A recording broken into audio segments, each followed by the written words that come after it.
a homossexualidade, do ponto de vista espírita, é algo bom, é algo ruim? Se o espírito reencarna no corpo masculino ou no corpo feminino, não seria ideal ele viver de acordo com aquela realidade, com aquela conjuntura? Quando nós examinamos a obra Vida e Sexo, no seu capítulo 21, que aborda a questão da homossexualidade, nós seguimos a linha do raciocínio do espírito Emmanuel e procuramos defender a ideia de que Emmanuel não está errado, em que pese as discussões, as polêmicas, em alguns momentos entre os espíritas, a respeito desse capítulo, porque Emmanuel está descrevendo um fenômeno espiritual, ou seja, a dimensão, a dinâmica, os aspectos espirituais envolvidos na questão, a ponto de afirmar que, apesar de serem academicamente fenômenos distintos à transexualidade, que é quando o indivíduo deseja de alguma forma mudar a aparência física em função de se sentir de um sexo estando fisicamente em outro sexo, vulgarmente falando, uma mulher no corpo de homem, um homem no corpo de mulher, e aí envereda para a mudança, inclusive na cirurgia. E a homossexualidade, que academicamente falando é uma outra coisa, a pessoa não necessariamente quer mudar a sua identidade, a sua aparência, mas deseja pessoas do mesmo sexo. São fenômenos distintos, mas o que Emmanuel defende, numa visão espiritual, é que são, na verdade, elementos que fazem parte de uma mesma conjuntura, como se fossem ingredientes dentro de um liquidificador, utilizando aqui uma metáfora. O que é que eu quero dizer com isso? Que apesar de serem fenômenos distintos, Emmanuel está dizendo que eles se tocam no aspecto espiritual. Se o espírito reencarna ora como homem, ora como mulher, ele traz na encarnação atual as tendências e as manifestações do passado, a sua psicologia. Embora o espírito não tenha sexo, isso é, ele pode reencarnar tanto num gênero como em outro, ele traz as suas preferências, as suas características.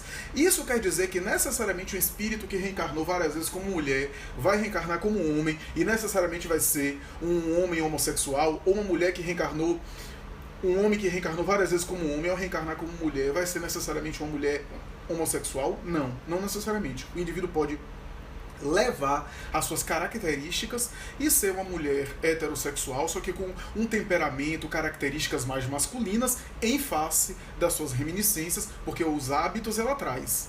Os hábitos ela traz. Ou uma mulher que reencarnou várias vezes como mulher e leva consigo essas características psicológicas, os seus condicionamentos, e vai ser um homem mais delicado, um homem com características mais femininas, sem necessariamente aqui ter uma orientação homossexual, não necessariamente, não é uma coisa taxativa, determinista, absoluta.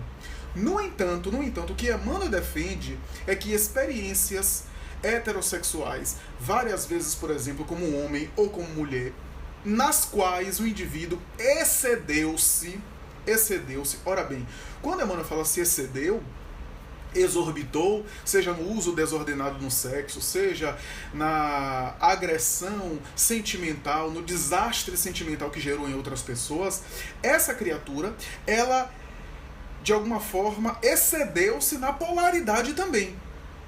Não sei se estou me fazendo entender, mas um homem, por exemplo, que se excedeu no sexo, ele usou muito a masculinidade a ponto de se exceder naquela postura, naquela fixação na experiência masculina. Em outras palavras, se os espíritos dizem que os hábitos que nós trazemos, ou melhor, os hábitos que cultivamos, nós prosseguimos no mundo espiritual, mas os hábitos que constituem vícios muito arraigados, o indivíduo leva, e às vezes leva, que se sobrepõe inclusive para outra encarnação, se o indivíduo homem heterossexual se excede muito na sexualidade, é como se a sua polaridade masculina e aquela energia sexual na vivência como homem se excedesse tanto na área sexual que ao reencarnar como mulher, ele traz aquilo tão pronunciado que em vez de ficar apenas no papel, lembremos do papel sexual, os 4 pilares da sexualidade humana, em vez de ficar apenas no papel, ou seja, vai ser reencarnando como mulher, uma mulher mais com um temperamento mais típico dos hormônios masculinos, as características mais de masculino, né? Uma mulher mais objetiva, mais pragmática, que são mais típicas das manifestações masculinas, em vez de ser apenas isso, que é no âmbito comportamental, como ele se excedeu e na sexualidade exorbitou muito, ele traz também as tendências às manifestações sexuais de tal forma que aquilo se sobrepõe à anatomia, à fisiologia e o organismo no qual ele se encontra. Então os hormônios são femininos, a fisiologia é feminina, mas as tendências são tão fortes que se sobrepõem às características fisiológicas em função da necessidade psicológica, das realidades psicológicas. Então se sobrepõe tanto que aí surge o temperamento e a experiência homossexual.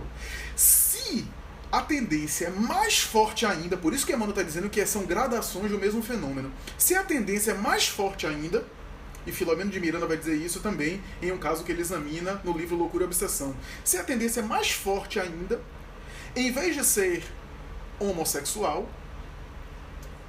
que é um espírito que traz essa experiência de outra polaridade, mas não necessariamente quer alterar o sexo, quer mudar, quer se travestir, não necessariamente, mas se a tendência é mais forte ainda, ele não apenas pode desejar pessoas do mesmo sexo, mas ele se sente tão incomodado que ele quer fazer cirurgia, que ele quer modificar. Então são níveis de intensidade de um mesmo fenômeno, seguindo a linha de raciocínio que o Espírito Emmanuel apresenta na obra Vida e Sexo. Estamos apenas seguindo aqui a linha de raciocínio. Agora a pessoa pergunta, é bom, é mal, é ideal, não é? Se o espírito é assexuado, para a espiritualidade maior, para a divindade, isso é pouco relevante. Se a pessoa vive uma experiência heterossexual ou homossexual, isso é pouco relevante. Porque o que importa é a moral do indivíduo. Se o indivíduo está crescendo moralmente. A experiência na vivência homossexual pode ser muito importante e pode ser enriquecedora a depender de como o espírito se utiliza. Da mesma forma, a experiência heterossexual, não há diferenças nesse sentido. Então, para o espiritismo, não é necessariamente errado o indivíduo viver a sua homossexualidade. Porque o que conta para o mundo espiritual não é como as pessoas necessariamente vivenciam a sua vida sexual íntima, as suas práticas íntimas. Para o mundo espiritual superior, isso é de secundária importância. Isso é de menor relevância. O que importa é o tipo de conduta moral que ele está se permitindo. Se ele se permite a promiscuidade, que aí derrapa-se moralmente, ou se ele se permite uma conduta digna, equilibrada, bem colocada.